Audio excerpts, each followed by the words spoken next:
एकच काम तुम्हाला सलग 90 दिवस न थकता न थांबता करायचं आहे. ते काम कुठलं असेल?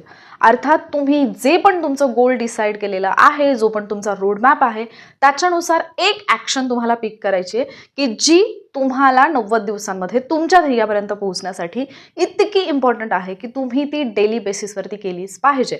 म्हणजे आता तुमचं ध्येय एक्झाम क्लिअर करणं असेल तर तुम्हाला एक्झॅक्ट ती ॲक्शन माहिती पाहिजे की तुम्हाला 90 दिवसांमध्ये ती एक ॲक्शन रोज करायची. ही ॲक्शन फक्त वाचत बसणं, मला अभ्यास करायचा आहे, इतकी पुसटशी नसायला पाहिजे, वरवरची नसायला पाहिजे.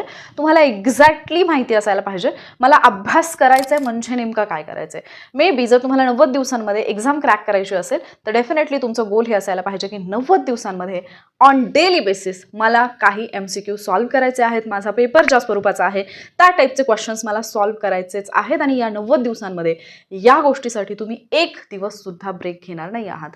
उदाहरणार्थ कोणाला जर हे स्वप्न असेल की मला माझी ड्रीम बॉडी अचीव करायची आहे तर 90 दिवसांसाठी त्यांना त्यांची ॲक्शन ठरवावी लागेल. फॉर एक्झाम्पल 90 दिवस मला हेल्दी फूड खायचंच आहे. या ॲक्शनला नो एक्सक्युजेस. 90 दिवस मला एक्झरसाइज करायचीच आहे. मे बी आठवड्यातले 6 दिवस मी एक्झरसाइज करेन, एक दिवस माझा रेस्टचा असेल, but that is not completely rest.